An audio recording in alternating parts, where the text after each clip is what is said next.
Prehistoria. Desde los tiempos prehistóricos, el ser humano ha buscado formas de expresar visualmente ideas y conceptos, de almacenar conocimientos de forma gráfica y aclarar la información. Las marcas, los símbolos, los dibujos o letras trazados o escritos sobre una superficie o soporte se convierten en el equivalentemente gráfico de la palabra hablada. Una pintura rupestre es todo dibujo o boceto prehistórico que existe en algunas rocas y cavernas. De modo que, en un sentido estricto, rupestre haría referencia a cualquier actividad humana sobre las paredes de cavernas, covachas, abrigos rocosos incluso farallones o barrancos, entre otros. Por otra parte, aunque la pintura rupestre es esencialmente una expresión espiritual primitiva, esta se puede ubicar en casi todas las épocas de la historia del ser humano y en todos los continentes exceptuando la Antártida. Las más antiguas manifestaciones y las de mayor relevancia se encuentran en España y Francia. Se corresponden con el período de transición del Paleolítico al Neolítico. Así como hemos podido ver cómo empezó el diseño, también nombraremos algunas pautas que marcaron la historia, tales como pictogramas. Son aquellas imágenes que representan un objeto o información a través de un lenguaje visual. Y es entendible para cualquier persona. A comienzos de nuestra historia vemos cómo nuestros antepasados, al no tener un determinado lenguaje y escritura, se comunicaban a través de sus pinturas, las que estaban plasmadas en las superficies de cuevas y sitios que creían místicos. Rebus. Sistema de comunicación en la que combinan letras, números o dibujos, guiados por su fonética o simbolismo de sus imágenes usadas. Ideograma. Carácter o símbolo que representa una idea completa, que al ser vista es posible identificar el mensaje que desea dar. Egipto. Edificios, pinturas, esculturas y artes aplicadas del antiguo Egipto, desde la prehistoria hasta la conquista romana en el año 30 a.C. La historia de Egipto fue la más larga de cuantas civilizaciones antiguas florecieron en torno al Mediterráneo, casi sin interrupción desde aproximadamente el año 3000 a.C. hasta el siglo IV después de Cristo. Todas las manifestaciones artísticas estuvieron destinadas, básicamente, al servicio del Estado, la religión y el faraón, considerado como un dios sobre la tierra. Desde los primeros tiempos, la creencia en una vida después de la muerte dictó la norma de enterrar al muerto con sus mejores pertenencias para asegurar su tránsito hacia la eternidad. Durante las primeras dinastías se construyeron importantes complejos funerarios para los faraones en Abidos y Saqqara, a imitación de los palacios y templos. La gran cantidad de cerámica, trabajos en piedra y tallas de marfil o hueso encontrados en estas tumbas atestigua el alto grado de desarrollo de esta época. Los jeroglíficos, escritura mediante dibujos, forma de escribir la lengua egipcia, se encontraban por entonces en su primer nivel de evolución, y ya mostraban su carácter de algo vivo, como el resto de la decoración. En la tercera dinastía la capital se trasladó a Menfis y los faraones iniciaron la construcción de pirámides, que sustituyeron a las mastabas como tumbas reales. El arquitecto, científico y pensador Imhotep construyó para el faraón Zoser 2717 a.C. El conjunto de Saqqara. Se trataba de una necrópolis integrada por una pirámide escalonada de piedra y un grupo de templos, altares y dependencias afines. La gran pirámide escalonada donde reposan los restos del faraón está compuesta de varias mastabas superpuestas, y es el ejemplo más antiguo de arquitectura monumental conservado en la actualidad. Ilustra también una de las fases en el desarrollo de la pirámide como tipología arquitectónica. La arquitectura del Imperio Antiguo puede considerarse monumental, dado que la caliza y el granito locales se utilizaron para la construcción de edificios y tumbas de grandes dimensiones. Desde las primeras figuras de arcilla, hueso y marfil del período predinástico, la escultura egipcia se desarrolló con gran rapidez. En la época de Zoser 2717 a.C. se hicieron grandes estatuas de los faraones y gobernantes sobre las que debían reposar los espíritus que perpetuaran la memoria de los difuntos. Hieratismo, rigidez, formas cúbicas y frontalidad son las características esenciales de la escultura egipcia. Primero se tallaba un bloque de piedra de forma rectangular, y después se dibujaba en la frente y en las dos caras laterales de la piedra la figura objeto de representación. El artista egipcio no buscaba la representación del movimiento. Las figuras de personajes puestos en pie no posaban como si estuvieran caminando, sino en reposo. Desde los primeros tiempos del período dinástico se tenía un perfecto conocimiento de la anatomía humana, pero se le daba una forma idealizada. El sistema de escritura egipcio consistía en más de 700 jeroglíficos. Más de 100 quedaron solo como pictografías visuales o palabras dibujo. Los demás se convirtieron en fonogramas. Gracias al sentido del diseño, este lenguaje visual aparecía por todas partes. Eran esculpidos en piedra en bajo relieve y aparecían en el exterior de templos y tumbas, muebles, sarcófagos, ropa, utensilios, edificios y joyería.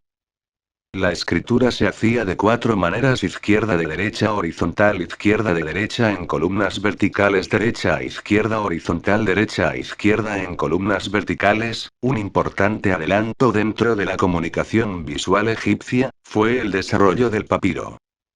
El papiro se obtenía del Kyperus papyrus. Se hacían 8 tipos diferentes de papiro, para cada necesidad que tenían. La lámina terminada tenía una cara superior llamada rect y una cara inferior de fibras verticales llamada verso. Medían hasta 49 centímetros y se unían hasta 20 hojas para empastarlas y enrollarlas. Aparece el estilo hierático en el 1500 a.C., desarrollado por los sacerdotes. La escritura demótica se usa hasta el 400 a.C. Se usaba para escritos legales y comerciales. Los jeroglíficos fueron desplazados por estos estilos, quedando solo para fines religiosos e inscripciones. El libro de los muertos fue una necesidad lógica de crear textos funerarios. Se escribía en primera persona y ponen al narrador como el difunto. El papiro de Ani ilustra el juicio final. Los escarabajos se usaban en todo lo que comunicaba visualmente. Se relacionaba con el dios creador del sol Keper. Los egipcios tenían un gran sentido del diseño, ya que fueron los primeros en elaborar manuscritos ilustrados, es decir, combinaban palabras y dibujos para dar la misma información. El libro de los muertos fue uno de los escritos más reproducidos, en pirámides, paredes y en papiros. Al principio fue solo para los faraones. En este escrito estaban consignados mitos, himnos, oraciones, todo lo que preparaba al faraón para su nueva vida. Mesopotamia. Mesopotamia significa en griego entre ríos. La región así denominada abarcaba inicialmente los territorios comprendidos entre los ríos Tigris y Éufrates. En la actualidad comprende a Irak y el este de Siria. En esta ciudad comenzó un sistema complejo de escritura.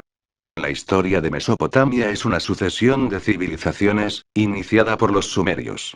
Creadores del estilo artístico, estilo que será continuado por los semitas, consiguiendo el máximo esplendor en los períodos asirio y neobabilónico para continuarse con el arte persa, en el que encontramos ya influencia del mundo griego. Sumerio. El arte del período sumerio tiene especial brillo en la escultura. Realizan escultura de bulto y de relieve, ambas con las mismas características. Los relieves aparecen en placas conmemorativas, con las hazañas del rey, de carácter religioso o de la vida cotidiana. Suelen tener un tamaño pequeño. Normalmente se realizan en piedra caliza y son bajorrelieves, en 2 planos o ligeramente modelados. Acadio. Del arte del período acadio se conserva muy poco. La estatuaria está prácticamente toda destruida. Solo se conservan algunas estelas. Neosumerio. El período neosumerio es muy importante, tanto en el campo de la arquitectura como en la escultura. En arquitectura crean el zigurat. China. Además de caracterizarse por su escritura, los asiáticos inventaron la caligrafía, el papel y la imprenta, concibiéndose desde el año 2000 a.C. Pero en ese entonces el Oriente estaba totalmente aislado de Occidente, razón por la cual muchos de sus adelantos no se dieron a conocer hasta muchos años después. La caligrafía. La caligrafía china es una escritura visual, basada en diseños abstractos, o sea, no es alfabética. Los llamados logogramas representan una palabra o idea y son unos 44,000. El mismo consiste de un antiquísimo sistema de escritura que ha variado muy poco en sus miles de años de existencia. En síntesis, su evolución se puede dividir en cuatro grandes etapas. Huesos oráculo Jiaguen. Esta es la forma más antigua de escritura china y fue usada entre el siglo XV y el X antes de Cristo. Se escribía sobre el hueso de un animal o la concha de una tortuga, y se practicaba un orificio, que se calentaba hasta que irradiaban una serie de grietas. Los adivinos hallaban las respuestas a las preguntas que habían planteado al oráculo en el dibujo que formaban las grietas. La inscripción inferior está dispuesta en cuatro columnas verticales con una lectura de abajo hacia arriba comenzando por la extrema derecha, siguiendo por la extrema izquierda, luego el centro derecha y, finalmente, el centro izquierda. Inscripciones sobre caparazón de tortuga. El texto más antiguo de escritura china proviene de la dinastía Shang 1765-1122 a.C. Y consiste en inscripciones adivinatorias hechas en huesos y caparazones de tortugas. Antes de utilizar estos huesos, los omóplatos de mamíferos y los caparazones de tortugas se preparaban quitándoles primero los restos de carne y sangre, y luego puliéndolos. A continuación, en su interior se practicaban varios agujeros observando determinado orden y el chamán inscribía su nombre, la fecha y la pregunta.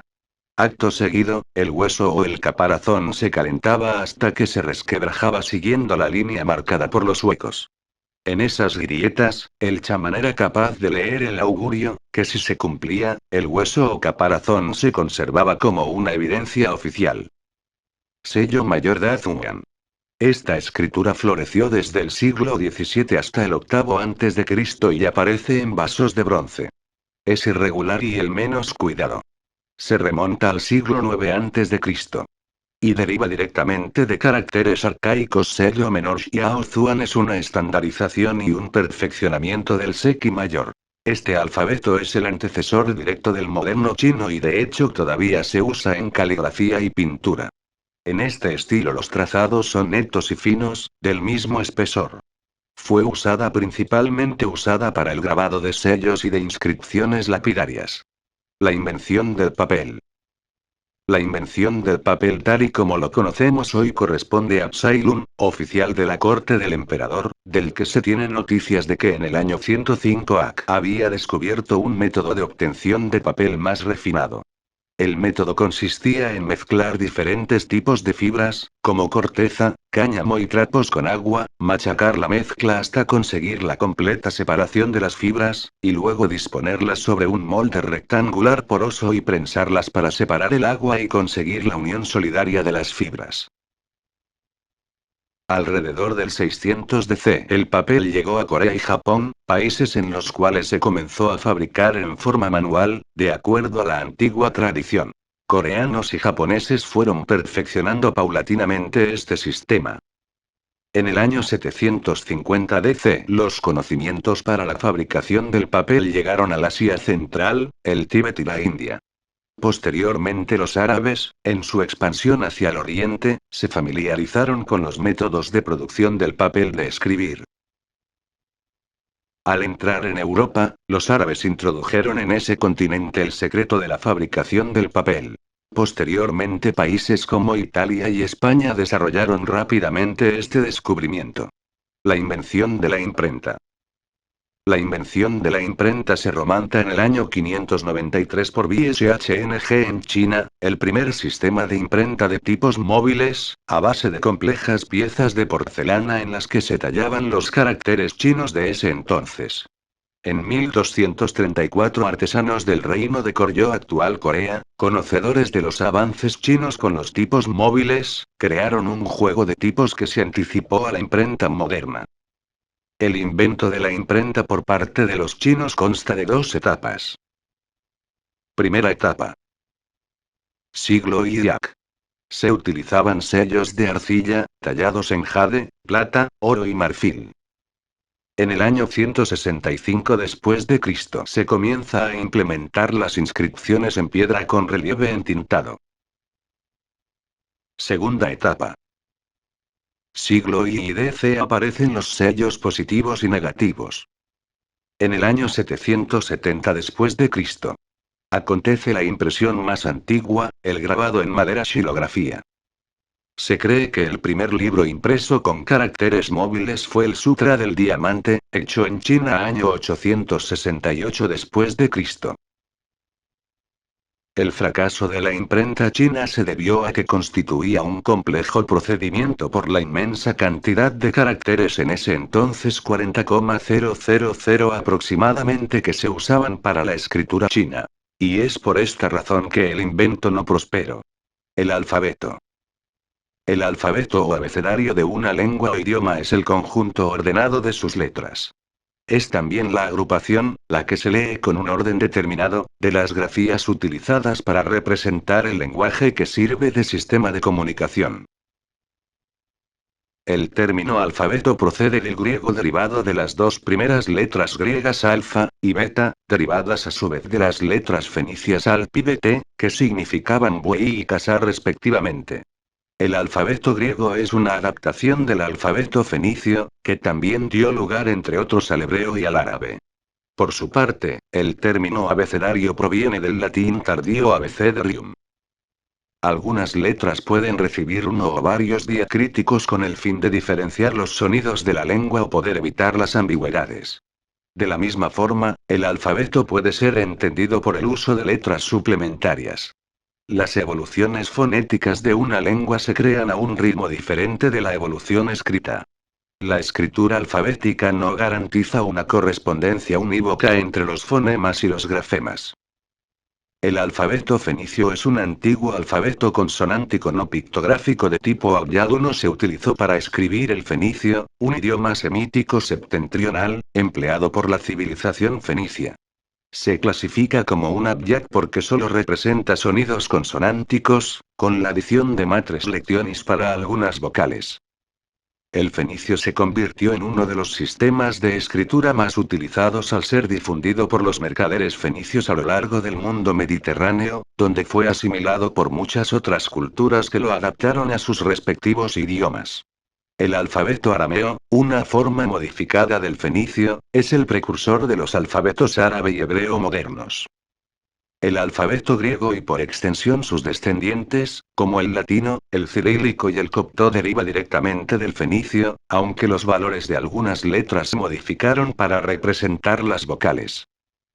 Los griegos tomaron el alfabeto fenicio hacia el siglo VIII a.C. y lo adaptaron a su lenguaje.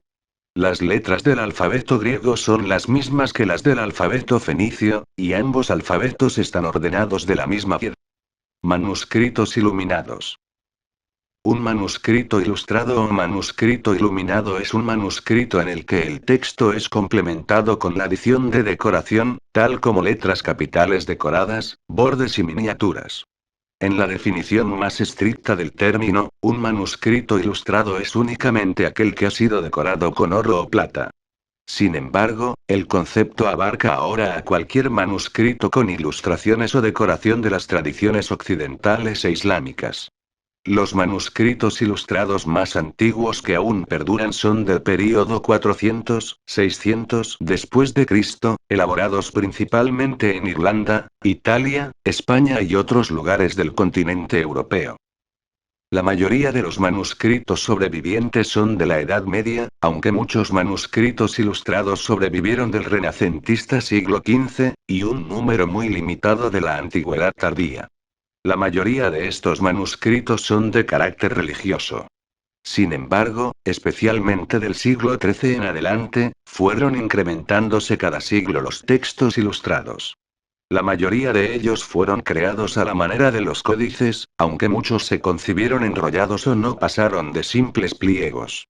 Algunos fragmentos de manuscritos ilustrados perduraron en papiro.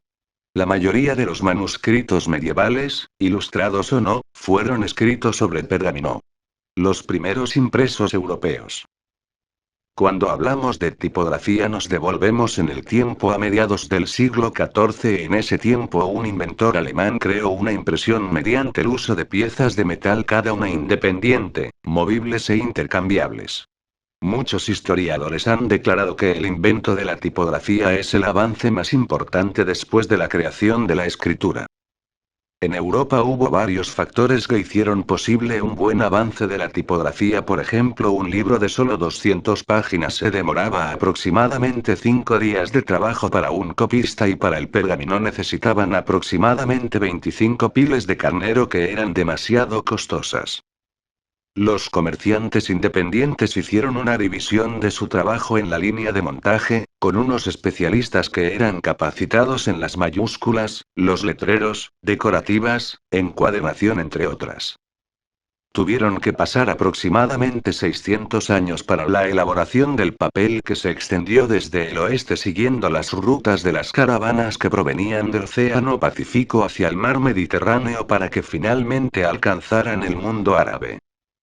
La abundancia de agua y las cosechas de lino y caña provocó que la ciudad de Samarcanda sea el productor de papel. La elaboración del papel se propagó a Bagdad y después llegó a Egipto aproximadamente en el siglo X, y finalmente llegó a España gracias a los moros a mediados del siglo XII.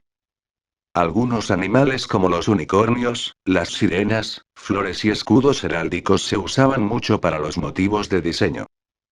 Los primeros diseños gráficos que se produjeron, los símbolos que se usan en las cartas que representaban las 4 clases sociales medieval. Estos primeros diseños gráficos se convirtieron en los llamados libros de bloque, que eran unos libros con imágenes de contenido religioso y con textos muy breves grabados en madera. El libro alemán ilustrado. Es la imprenta de Gutenberg la que marcaría un hito en la historia de la humanidad, desde el inicio de uno de los medios masivos de comunicación. La globalización de la alfabetización fue medio para la propagación de ideas acerca de los derechos del hombre, estabilizó, unificó y dio a conocer los diferentes idiomas, y dio pie para diferentes revoluciones sociales, económicas y religiosas a través del mundo. La imprenta, creada a mitad del siglo XV, ya se había implementado en más de 150 países europeos antes del nuevo siglo. Sin número de empresas empezaron a producir libros en diferentes tamaños y tintas, y los pocos pueblos o personajes que se negaban a adaptarse al nuevo invento tuvieron que adoptarlo como método de impresión, ya que reducía los costos y el tiempo de producción de manera sorprendente. Este proceso, que antes solo era posible en monasterios, se volvió común, quitándoles el monopolio de la alfabetización y llevando al cristianismo a dividirse en cientos de sectas, ya que las publicaciones no debían ser aprobadas y fabricadas por los monasterios. Ahora cada persona tenía derecho a contar, imprimir y vender lo que pensaba. Como fue el caso de Martín Lutero, quien dejó sus tesis en la entrada de la iglesia del castillo de Wittenberg, Alemania. Copias de estas fueron divulgadas por toda Europa Central y en menos de 3 meses todos conocían sus opiniones. El Renacimiento. En el Renacimiento, la literatura y los humanistas dan un enfoque innovador en el diseño gráfico. Los diseños de los libros fueron hechos por impresores y eruditos italianos. Además se comienzan a diseñar alfabetos, como el alfabeto romano de Sueñe-Iñarz. El diseño gráfico del Renacimiento italiano en Italia. El cambio hacia la imprenta tipográfica empezó por Venecia. En Venecia habían diferentes editores tipográficos, uno de ellos fue Johannes de Espira. El reclamó la fuente Sueñe Panarts como invento original. A su muerte Vindelinus de Espira, su hermano, heredó la imprenta.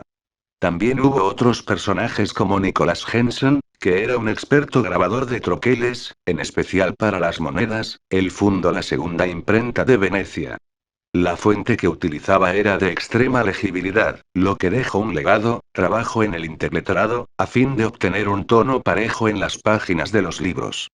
En el Renacimiento también se desarrolló la decoración floral, y aunque ya había avanzado la tipografía, los libros se seguían trabajando en conjunto con un ilustrador. Esplendor tipográfico. Ludovico Vicentino degli Arrigo creó el primer manual de escritura del Essex. En 1523, publicó un segundo manual realizado con bloques de madera, cuyas páginas estaban impresas con tipos itálicos que el diseño. Este tipo, el primero de 6, fue más formal que el tipo itálico de Riso, grabado para Aldus. Otro personaje que resalta en esa época fue Geoffroy Tory, como reformador de la lengua francesa, incluyó apóstrofe, el acento y la cedilla. Su trabajo más importante e influyente fue Champleuri, publicado en 1529, donde meditaba sobre la estructura, proporción y el significado místico de las letras. Claude Garamond fue el primer fundador de tipos que trabajó de manera independiente. Gracias a sus caracteres romanos, los impresores franceses publicaron libros con gran legibilidad y belleza. Fue aprendiz de fundidor de tipos, grabó diversos tipos romanos e itálicos.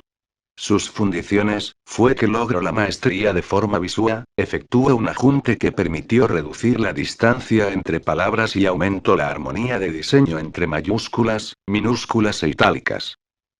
En la década de 1920 la fascinación por revivir tipos clásicos dio como resultado nuevas versiones de las egipcias con formas geométricas. En 1925, Herbert Bayer dirigió el taller de tipografía de la Bauhaus y su intento por lograr un alfabeto simplificado, puso eliminar las mayúsculas, creó un alfabeto minimalista sin remates, sus formas compuestas por pocos ángulos, arcos y líneas. La tipografía industrial. Inglaterra en este tema tuvo un papel fundamental. Los fundidores de letras londinenses lograron diseños muy innovadores para su época. Aparentemente Cotteray inició la tendencia a fundir en moldes de arena, toscas letras negritas, a principios del año 1765. La idea de letras más grandes y gruesas fue adoptada por otros fundidores. Esto llevó a la invención de letras gruesas, una categoría importante en el diseño de tipos, modificada por Robert Thorne, alumno y sucesor de Correrella, quien exhibió por primera vez en el año 1803. Después del año 1830 se inventó una variante del tipo egipcio, caracterizada por patines con pequeños corchetes y mayor contraste entre los trazos gruesos y delgados, llamada jónica. A principios del año 1800 la tercera innovación tipográfica fue el tipo sin serifa, cuya característica fue la ausencia de patines, razón por la cual valió su aparición en un muestrario en el año 1816, publicado por Caslon. Estilo victoriano. El estilo victoriano lo podemos relacionar con el estilo embellecido, ya que trataban de engalanar las obras con detalles minuciosos y complejos. Algunos representantes fueron Kate Greenaway, fue una acuarelista británica, nació el 17 de marzo de 1846, su infancia la pasó en un paisaje diferente, en un Londres con zonas de casas con grandes y hermosos jardines y extensiones de campo. Todo esto se ve reflejado en su delicado trabajo, capturando así la atención en la era victoriana. Sus primeros trabajos fueron la publicación de tarjetas navideñas, que por original y delicado rápidamente adquirieron fama. Randolph Caldecott. El estilo de Caldecott tenía muchas semejanzas con los de Crane y Greenaway, pero eran menos rígidos que los de Crane y más graciosos que los de Greenaway.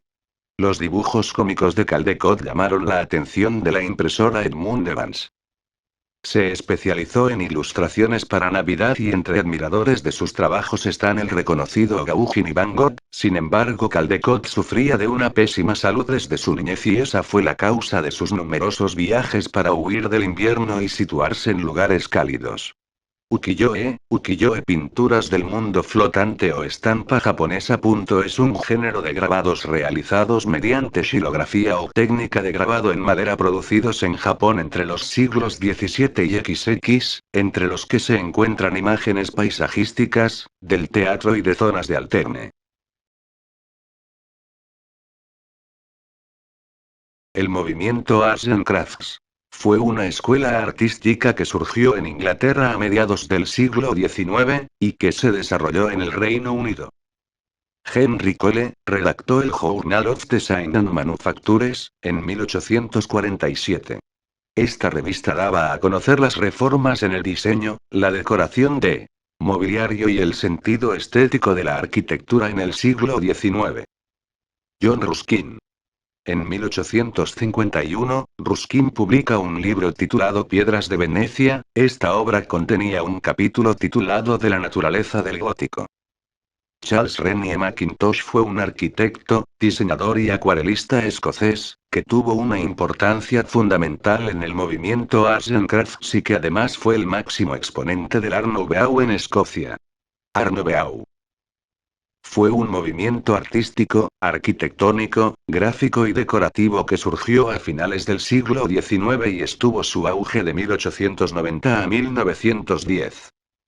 En realidad, el estilo Art Nouveau nació en 1893 cuando Victor Horta introduce por primera vez el hierro colado en las casas de la burguesía en Bruselas. La naturaleza es reina en el Art Nouveau. Destacan las formas orgánicas entrelazadas. Los motivos más frecuentes eran flores, conchas, humo, mariposas, aves. En especial pavos reales, en sí todo aquello relacionado con la naturaleza. La línea curva y la sensualidad. Las formas son sinuosas, florales, innovadoras, asimétricas. La figura femenina forma gran parte de este movimiento, se muestra como una mujer delicada, femenina dedicada y sabia, llena de vida. El punto de encuentro entre diseño gráfico y Art Nouveau se desarrolla básicamente en producciones literarias y cartelismo de mediados y fines del siglo XIX. El modernismo. Es un movimiento de origen europeo, pero de consagración latinoamericana que se produce aproximadamente entre las tres últimas décadas del siglo XIX y las dos primeras del siglo XX. La insatisfacción generalizada ante el eclecticismo. La alternativa presentada por el movimiento Arts and Crafts. Y el nombre creciente de arquitectos que utilizaban los nuevos materiales con una libertad expresiva absoluta, son algunos de los factores que influencian en el surgimiento del modernismo. Bauhaus. Fue la escuela de diseño, arte y arquitectura que fue fundada por el arquitecto, urbanista y diseñador de origen germano Walter Gropius en Weimar, Alemania, en 1919. El nombre Bauhaus deriva de la unión de las palabras en alemán Bau, de la construcción, y Haus, casa. Cuando Gropius fue nombrado como el encargado de la Escuela de Arte en Weimar, tomó la decisión de combinar la Academia de Bellas Artes con la Escuela de Artes y Oficios para unificar sus actividades y eliminar las diferencias entre artistas y artesanos. El estilo tipográfico internacional. El estilo tipográfico internacional, también conocido como International Typographic Style, Escuela Suiza o Swiss Style, es un estilo de diseño gráfico, desarrollado en Suiza en la década de 1950. Los diseñadores que desarrollaron este movimiento fueron capaces de tomar una actitud evolutiva en relación a su profesión, siendo mediadores objetivos para la difusión de información y dejando de lado todo aquello relacionado con la expresión personal. Se buscó un estilo claro y objetivo. Introducción. Características. Las características principales del estilo tipográfico internacional son: la unidad visual del diseño, la organización asimétrica de los elementos, la utilización de una retícula matemática para una estructura interna ordenada y armoniosa. El uso de tipografía sans serif palo seco con justificación izquierda o derecha. La introducción de la fotografía y el fotomontaje. La Escuela de Nueva York. Nueva York se convierte a mediados del siglo XX en el centro cultural del mundo. Unos talentosos inmigrantes europeos, exiliados por la guerra y el nazismo, llegaron a Estados Unidos importando una primera ola de diseño moderno, trajeron consigo el vanguardismo europeo. En los años de 1940 se dieron los primeros pasos para añadir la originalidad al diseño modernista estadounidense, se consolidó en los años 50 y continúa presente en la actualidad. Agregaron formas nuevas y conceptos a la tradición del diseño gráfico, la novedad de la técnica y la originalidad del concepto fueron muy apreciadas, y los diseñadores buscaron resolver los problemas de comunicación y satisfacer una necesidad de expresión personal.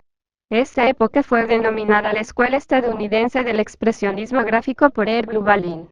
El diseñador que más inició esta tendencia fue Paul Rand. Paul Rand, diseñador gráfico que más introdujo este nuevo enfoque estadounidense al diseño moderno y por ello sus trabajos le valieron el respeto de los diseñadores europeos.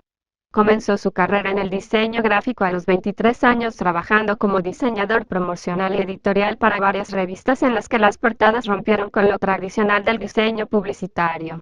Identidad corporativa. La identidad corporativa o identidad visual es la manifestación física de la marca. Hace referencia a los aspectos visuales de la identidad de una organización. Esta identidad corporativa está relacionada directamente con los siguientes atributos: historia o trayectoria de la empresa, proyectos y cultura corporativa, es decir, cómo se hacen las cosas.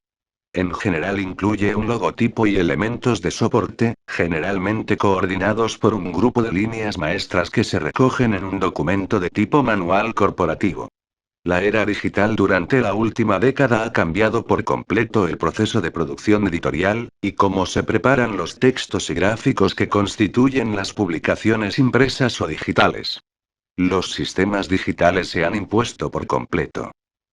Los programas que son la esencia de la autoedición o composición digital de documentos son Adobe Photoshop.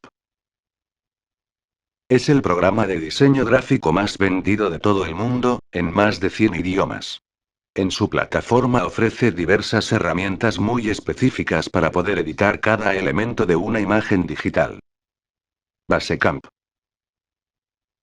Este es un proyecto muy interesante, en el que se puede participar en trabajos grupales, debido a que este es uno de los organizadores de tareas más eficaces que hay actualmente en Internet.